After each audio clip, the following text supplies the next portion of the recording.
Perkenalkan, nama saya Adi Kristianto Tangalamban dengan NIM 21212042 dari Politeknik Mesin. Jadi di sini saya akan mencoba jelaskan tentang apa itu turbin air, pengertiannya dan fungsi-fungsi dari turbin air. Bahkan di sini saya juga akan menjelaskan beberapa jenis dari turbin air. Kita masuk dulu pada pengertian umum tentang turbin air. Turbin air merupakan mesin yang berputar diakibatkan oleh energi kinetik dan potensial dari aliran fluida. Fluida yang bergerak menjadikan blade pada turbin berputar dan menghasilkan energi untuk menggerakkan rotor.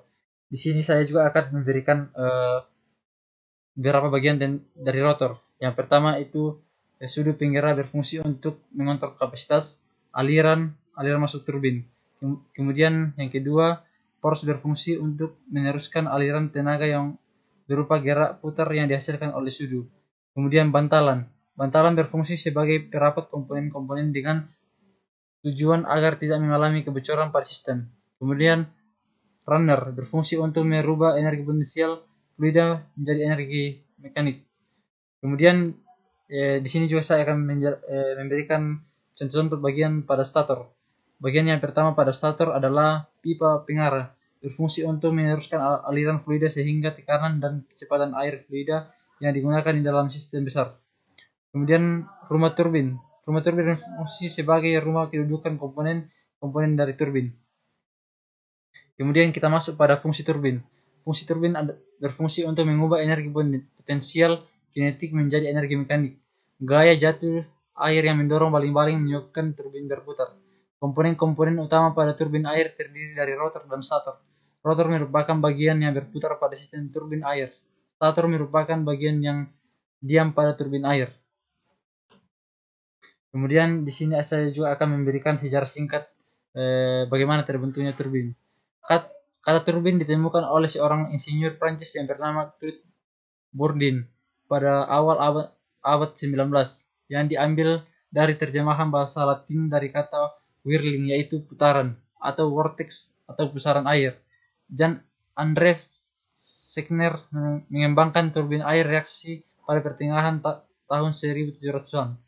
Pada tahun 1820, Jan Victor Poncelet mengembangkan turbin air aliran kedalaman.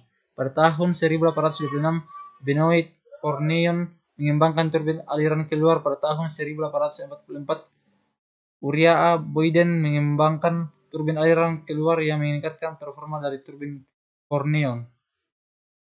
Kemudian di sini ada juga jenis-jenis turbin. Kemudian berdasarkan aliran, ada aliran aksial. Jadi pengertian pada aliran aksial ini adalah pada turbin ini air masuk runner dan keluar runner sejajar dengan proses runner. Turbin kaplar dan propeller adalah salah satu contoh dari tipe turbin ini. Turbin aliran aksial adalah turbin yang paling banyak digunakan dengan menggunakan fluida kompresibel. Kemudian yang kedua yaitu aliran radial. Pada aliran radial terbagi atas sentripetal dan sentrifugal. Pola aliran sentrifugal adalah pola aliran yang menyebar dari suatu puncak. Pola seperti ini terdapat pada daerah berbentuk kerucut atau gunung api. Pola aliran radial sentripetal merupakan pola aliran yang arahnya mengumpul menuju pusat. Pola seperti ini terdapat pada suatu daerah yang berbentuk cekung atau basi. Kemudian berikutnya adalah aliran radial.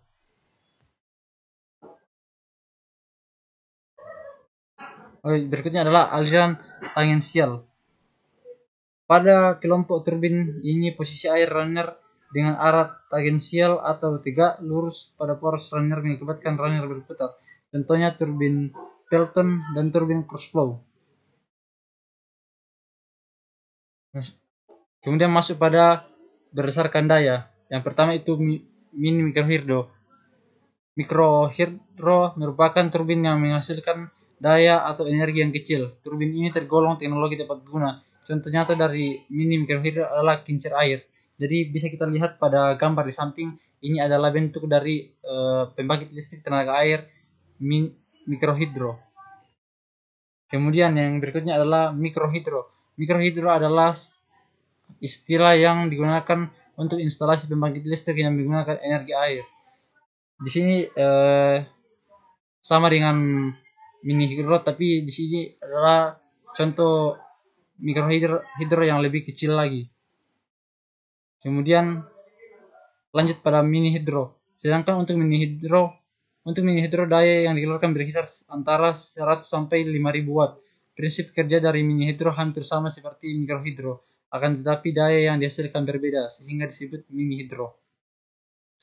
Kemudian yang berikutnya adalah turbin hidropower. Pembangkit listrik tenaga air PLTA tergolong dari turbin hidropower dikarenakan tenaga yang dihasilkan di atas 2000 MW setiap unit. PLTA adalah pembangkit yang mengandalkan energi potensial dan kinetik dari air untuk menghasilkan energi listrik. Energi listrik yang dibangkitkan ini biasanya disebut sebagai hidroelektrik. Jadi dari setiap unit menghasilkan 20 MW. Jadi bisa dibayangkan jika satu perusahaan memiliki 4 unit untuk pembangkit listrik tenaga ini. Jadi tenaga yang dihasilkan akan sangat besar. Kemudian di sini kita bisa menarik kesimpulan bahwa turbin adalah sebuah mesin berputar yang mengambil energi dari aliran fluida. Turbin sederhana memiliki satu bagian yang bergerak, assembly rotor blade. Fluida yang bergerak menjadikan baling-baling berputar dan menghasilkan energi untuk menggerakkan rotor. Berdasarkan model aliran air masuk runner, maka turbin air dapat dibagi menjadi 3 tipe, yaitu turbin aliran tangensial, turbin aliran aksial, dan turbin aliran aksial radial. Berdasarkan perubahan momentum fluida kerjanya, turbin dibagi menjadi 2, yaitu turbin impuls dan turbin reaksi. Jenis-jenis turbin impuls adalah turbin Pelton, turbin Kurzweil, dan turbin turbo. Jenis-jenis turbin reaksi adalah turbin Prancis dan turbin Kaplan dan propeller. Jadi turbin air ini sangat bermanfaat bagi masyarakat sehingga karena bisa membangkitkan listrik melalui air, dan itu tidak. Ya, sekian presentasi dan materi yang saya dapat berikan. Terima kasih.